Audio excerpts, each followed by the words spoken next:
Hello दोस्तों, आदि educational hub में आप सभी का स्वागत है। दोस्तों, आज हम पढ़ने वाले हैं भारत का इतिहास यानी इंडियन हिस्ट्री। और हिस्ट्री पे हम इसके पहले 3 वीडियोस ला चुके हैं। ये हमारी हिस्ट्री के ऊपर चौथी वीडियो है।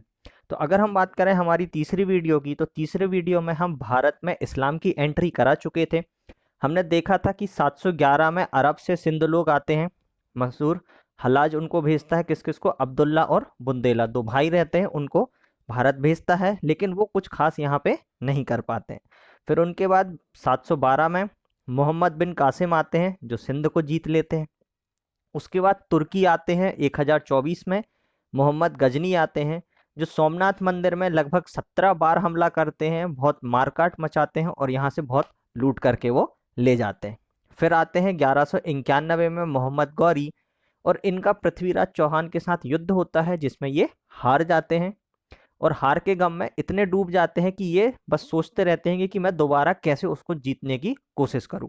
फिर अगले साल यानी 1192 में वो दोबारा आते हैं, और अब उनका सेकंड युद्ध होता है, तराइन का द्वितीय युद्ध, जिसमें उनकी जीत हो जाती है।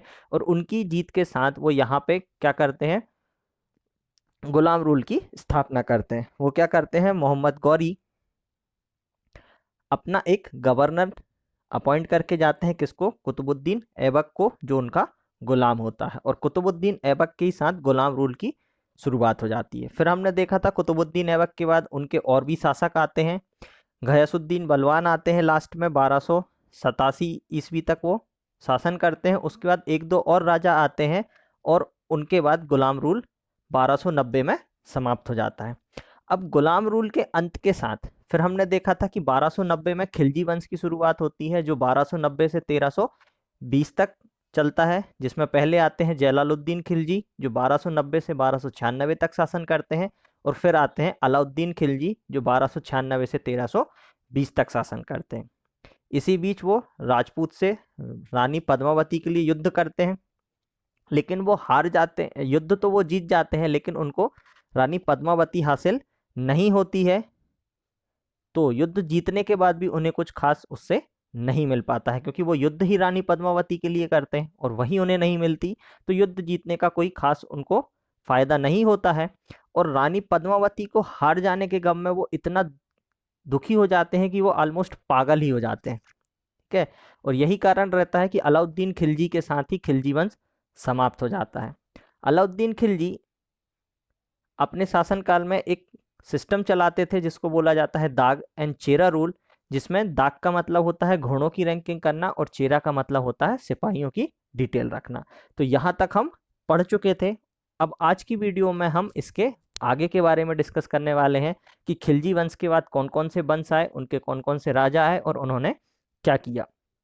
तो 1320 में जैसे ही खिलजी वंश समाप्त हो जाता है, तो खिलजी वंश के बाद यहाँ पे जो वंश की शुरुआत होती है वो होता है तुगलक वंश। तुगलक वंश जो है वो 1320 से लेके 1398 तक यहाँ पे चलता है। तो तुगलक वंश में सबसे पहले आते हैं गयासुद्दीन तुगलक, जो 1320 से लेके 1324 तक शासन करते हैं। फिर गयासुद्दीन तुगलक के बाद आते हैं मोहम्मद बिन तुगलक, जो 1324 से 1351 तक शासन करते हैं। और मोहम्मद बिन तुगलक के बाद आते हैं फिरोज शाह तुगलक, जो 1391 से लेके 1398 तक शासन करते हैं। फिरोज शाह तुगलक जो होते हैं वो कुतुब मीनार का लास्ट अंतिम काम जो बचा होता है उसको पूरा कराते हैं।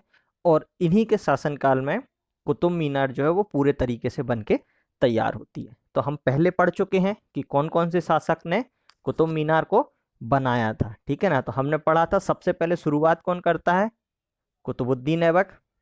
ठीक है, जो गुलाब वंश के पहले राजा होते हैं। कुतुबुद्दीन ऐबक जो है वो कुतुब मीनार की नींव रखते हैं। उसके बाद शमसुद्दीन इल्तुमिश आते हैं, वो इस काम को आगे बढ़ाते हैं, लेकिन फिर बाकी राजा इस काम को कंप्लीट नहीं करा पाते हैं। फिर बाद में जब तुगलक काल आता है, तो तुगलक काल में जो फिरोज शाह तुगलक आते हैं वो इस काम को पूरे तरीके से कंप्लीट कराते हैं, और इनके शासनकाल में कुतुब मीनार पूरे तरीके से बन के तैयार हो जाता है।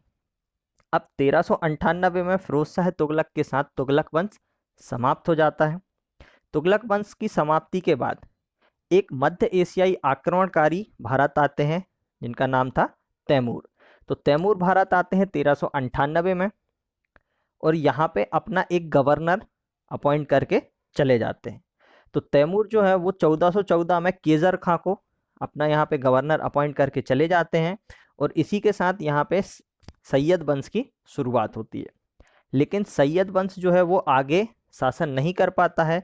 1414 के बाद 1491 में जब केजर खां की मृत्यु हो जाती है तो उनकी मौत के ही साथ सैयद वंश समाप्त हो जाता है। तो यहाँ पे सैयद वंश के एक ही राजा रहते हैं, वो होते हैं केजर खां, जो 1414 से लेके 1451 तक शासन करते हैं और इसी के साथ सैयद वंश समाप्त हो जाता है। सैयद वंश की समाप्ति के बाद यहाँ पे लोधी वंश की स्थापना होती है। लोधी वंश जो है ये रहा 1451 से लेके 1526 तक यहाँ पे शासन करता है। लोधी वंश के जो संस्थापक होते हैं वो होते हैं बहलोल लोधी। बहलोल लोधी के बाद आते हैं सिकंदर लोधी और सिकंदर लोधी के बाद आते हैं इब्राहिम लोधी, जो आते हैं 1517 में। अब इब्राहिम लोधी 1517 में यहाँ के शासक बन चुके होते हैं, लेकिन वो एक अच्छे राजा नहीं बन पाते हैं। वो एक ऐसे राजा रहते हैं जिनको कोई पसंद नहीं कर रहा होता है, उनकी प्रजा उनसे नाखुश होती, यहाँ तक कि उनके अंकल, उनके जो खुद के चाचा होते हैं दौलत खां लोधी, वो भी इब्राहिम लोधी से बहुत परेशान हो जाते हैं, वो भी उनसे नाखुश होते हैं, वो भी इन्हें पसंद नहीं करते थे। तो जब इब्राहिम लोधी से सभी लोग बहुत ज़्यादा परेशान हो जाते हैं तो फिर दौलत खां लोधी जाते हैं मदद मांगने, किसके पास? बाबर के पास। बाबर कौन था? एक मुगल शासक था। तो दौलत खां लोधी जो है वो बाबर के पास जाते हैं और बाबर से कहते हैं कि भाई अब आप आओ और इब्राहिम लोधी से हमें मुक्ति दिलाओ। ठीक है, इब्राहिम लोधी से हम बहुत ज़्यादा परेशान हो चुके हैं, अब इस परेशानी से हमें मुक्ति दिलाओ। तो बाबर जो है वो दौलत खां लोधी के कहने पर वो दौलत खां लोधी के बुलाने पर 1526 में भारत आते हैं और इब्राहिम लोधी के साथ पानीपत का प्रथम युद्ध वो लड़ते हैं। ठीक है ना, तो पानीपत का प्रथम युद्ध कब होता है? 1526 में। इसमें इब्राहिम लोधी की हार हो जाती है और बाबर जीत जाता है।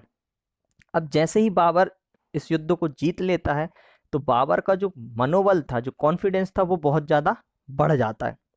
तो अब बाबर जो है वो योजना बनाता है राजपूतों से युद्ध करने की, और राजपूतों में से भी कौन? राणा सांगा के साथ युद्ध करने की।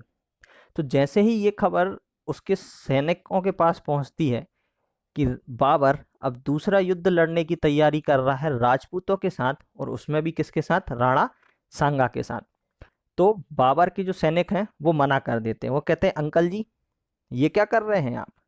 आपके कहने पे हम भारत आए, भारत आके हमने युद्ध भी लड़ लिया, ठीक है, इब्राहिम लोधी के साथ हम युद्ध भी लड़ लिए, हम जीत भी गए, लेकिन अब आप चाहते हैं कि हम युद्ध करें राजपूतों के साथ, और राजपूतों में भी किसके साथ? राणा सांगा के साथ। तो कहते भैया ये ना हो पाएगा अब हमसे। राणा सांगा राजपूतों में एक ऐसे राजा थे जिनसे लगभग सभी लोग डरते थे।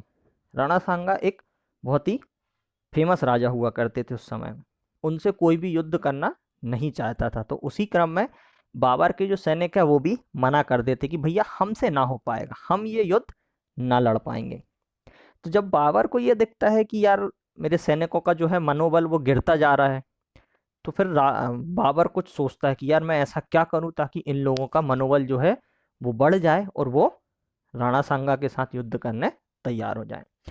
तो बाबर यहाँ पहली बार इस्तेमाल करता है किस चीज का? जिहाद का। वो यहाँ पे एक नारा लेता है जिहाद का। वो कहता है कि भाइयों अब आप जो युद्ध करोगे वो आपके लिए या मेरे लिए नहीं होगा, वो जिहाद के लिए होगा। जैसे ही वो जिहाद का इस्तेमाल करता है बाबर के सैनिकों का मनोबल फिर से बढ़ जाता है कि भाई हम अब युद्ध जिहाद के लिए करने जा रहे हैं, ना कि अपने या अपने शासक के लिए। और बाबर राणा सांगा के साथ भिड़ जाता है 1527 में। कहाँ? खानवा के युद्ध में। जब 1527 में खानवा का युद्ध होता है तो उसका परिणाम ये होता है कि बाबर इस युद्ध को भी जीत लेता है और राणा सांगा की यहाँ पे हार हो जाती है। जैसे ही बाबर इस युद्ध को जीत लेता है तो जीतने के बाद यहाँ पे मुगल काल की वो स्थापना करता है। ठीक है ना, तो बाबर युद्ध जीतने के बाद मुगल काल की यहाँ पे स्थापना करता है। मुगल काल में मुगल शासक कौन कौन आते हैं, वो क्या क्या काम करते हैं, कैसे मुगल वंश आगे बढ़ता है, इसके बारे में हम अगली वीडियो में पढ़ेंगे। आज की वीडियो के लिए इतना ही। तब तक कीप लर्निंग, कीप रिवाइजिंग, मेरे साथ जुड़े रहिए, वीडियोस देखते रहिए। अगर आपको वीडियोस पसंद आए तो लाइक ज़रूर करना, हमें कमेंट करके ज़रूर बताना, और अपने फ्रेंड्स के साथ इस वीडियोस को शेयर करना ताकि उनको भी इन वीडियोस का एडवांटेज मिलता रहे। Thanks for watching the video.